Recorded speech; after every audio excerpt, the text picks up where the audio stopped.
Hello अस्सलाम वालेकुम dear नाज़रीन, क्या हाल है? ठीक ठाक हैं। उम्मीद है आप सब खैरियत से होंगे, खुश रहें, आबाद रहें। एक और नए व्लॉग के साथ, नई रेसिपी के साथ निकी कुड़ी हाजिर है। खुश आमदीद आपको मेरे चैनल पे। तो आज की नई रेसिपी जो मैं लेके आई हूँ वो है काले चने। आहो जी, काले चने। ਗਰਮੀਆਂ ਦੀ ਆ ਵੀ ਸੌਗਾਤ ਏ। ਸਰਦੀਆਂ ਚ ਪਕਾਓ ਜਾਂ ਗਰਮੀਆਂ ਚ, ਇਹ ਤੁਹਾਡੀ ਮਰਜ਼ੀ ਹੈ। ਕਾਲੇ ਚਨੇ ਲੈ ਕੇ ਤੇ ਭੇਂ ਕੇ ਰੱਖ ਦਿੱਤੇ ਹਨ। ਸਾਰੀ ਦੁਪਹਿਰ ਭਿੱਜਦੇ ਰਹੇ ਪਾਣੀ ਦੇ ਵਿੱਚ। ਫਿਰ ਜਦੋਂ ਥੋੜੇ ਜਿਹੇ ਉਹਨਾਂ ਦੀ ਸ਼ਕਲ ਬਦਲੀ ਤੇ ਫਿਰ ਪੱਕਣ ਦੇ ਲਾਇਕ ਹੋ ਗਏ। ਜੇ ਪਾਣੀ ਚ ਉਹਨਾਂ ਨੂੰ ਭਿਉਂ ਕੇ ਰੱਖਦੇ ਹੋ ਤੇ ਫਿਰ ਮਿੱਠੇ ਸੋਡੇ ਦੀ ਲੋੜ ਨਹੀਂ ਪੈਂਦੀ। ਤੇ ਹੁਣ ਅਸੀਂ ਜੀ ਉਹਨਾਂ ਚ ਥੋਮ ਗੰਢਾ ਪਾ ਕੇ ਤੁਹਾਡੇ ਸਾਹਮਣੇ ਤੇ ਹਲਦੀ ਤੇ ਨਮਕ ਪਾ ਕੇ ਤੇ ਪ੍ਰੈਸ਼ਰ 'ਚ ਉੱਤੇ ਰੱਖ ਦਿੱਤਾ, ਪ੍ਰੈਸ਼ਰ ਕੁੱਕਰ ਤੇ। ਵੇਖੋ ਹਰੀਆਂ ਮਿਰਚਾਂ ਹੁਣ ਅਸੀਂ ਕੁੱਟ ਰਹੇ ਆ, ਇਹ ਇਹਨਾਂ ਦੇ ਵਿੱਚ ਪਾਣੀਆਂ ਨੇ।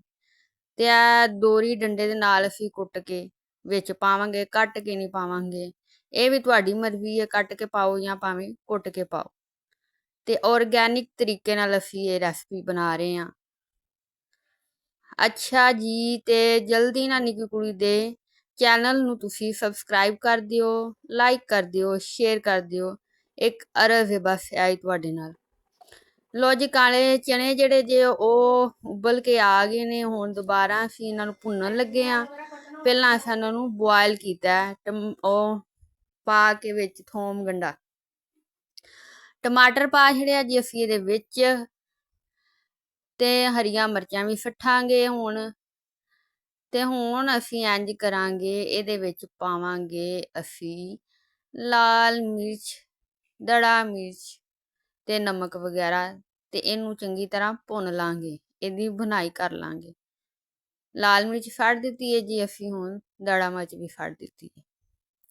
ਕਾਲੇ ਚਨੇ ਬਹੁਤ ਹੀ ਅੱਛੇ ਹੁੰਦੇ ਨੇ, ਇਹਨਾਂ ਦਾ ਸ਼ੋਰਬਾ ਬਹੁਤ ਮਜ਼ੇਦਾਰ ਹੁੰਦਾ ਹੈ। ਜ਼ੁਕਾਮ ਜਿਹਨੂੰ ਲੱਗੇ ਉਹ ਵੀ ਪੀਵੇ ਤੇ ਉਹਦੀਆਂ ਜਿਹੜੀਆਂ ਨਿੱਛਾਂ ਨੇ ਉਹ ਵੀ ਰੁਕ ਜਾਂਦੀਆਂ ਨੇ।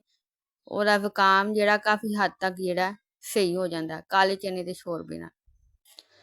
ਲੋ ਜੀ, ਭੁਨੇ ਕੇ ਤੇ ਚਨਿਆਂ ਦੀ ਰੰਗਤ ਵੇਖੋ ਬਦਲ ਗਈ ਹੈ, ਭੁੱਜੇ ਚਨੇ ਹੋ ਗਏ ਨੇ।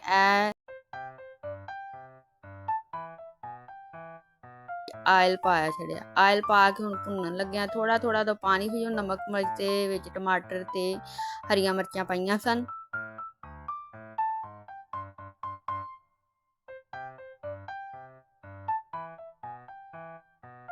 ਪਾਣੀ ਜਿਹੜਾ ਹੈ ਨਾ, ਅਸੀਂ ਪਹਿਲਾਂ ਲਾ ਲਿਆ ਸੀ ਚਨਿਆਂ ਤੋਂ ਜਦੋਂ ਅਸੀਂ ਇਹਨਾਂ ਨੂੰ ਬੁਆਇਲ ਕੀਤਾ ਸੀ। ਤੇ ਹੁਣ ਅਸੀਂ ਉਹ ਪਾਣੀ ਸ਼ੋਰਬੇ ਤੌਰ ਤੇ ਇਸਤੇਮਾਲ ਕਰ ਲਿਆ। ਤੁਸੀਂ ਇਹਨਾਂ ਰੋਟੀ ਨਾਲ ਖਾਓ ਜਾਂ ਚਾਵਲਾਂ ਨਾਲ ਖਾਓ, ਇਹ ਮਰਜ਼ੀ ਹੈ ਤੁਹਾਡੀ। ਅਸੀਂ ਤੇ ਨਾਲ ਚਾਵਲ ਬਣਾਉਣੇ ਨੇ। ਹੁਣ ਉੱਤੇ ਅਸੀਂ ਕਾਲੀ ਮਿਰਚ ਧੂੜੀਏ ਤੇ ਹੁਣ ਅਸੀਂ ਹਰਾ ਧਨੀਆ ਜਿਹੜਾ ਉਹ ਪਾ ਛੜਿਆ। ਹਰਾ ਧਨੀਆ ਜਿਹੜਾ ਉਹ ਰੰਗ ਇਹਨਾਂ ਦਾ ਬਦਲ ਦਿੰਦਾ ਹਾਂਡੀ ਦਾ। ਲੋ ਜੀ, ਮਾਸ਼ਾਅੱਲਾ ਪੱਕ ਕੇ ਕਾਲੇ ਚਨੇ ਤਿਆਰ ਹੋ ਕੇ ਆ ਗਏ ਜੇ। ਤੇ ਹੁਣ ਅਸੀਂ ਇਹਨਾਂ ਨੂੰ ਸਰਵ ਕਰਾਂਗੇ। ਵੇਖੋ ਜੀ, ਮਾਸ਼ਾਅੱਲਾ। ਮਿਲਾਂਗੇ ਨਵੇਂ ਵਲੋਗ ਨਾਲ, ਨਈ ਰੈਸਪੀ ਨਾਲ। ਤਬ ਤੱਕ ਅੱਲਾ ਹਾਫਿਜ਼, ਬਾਏ ਬਾਏ, ਟਾਟਾ।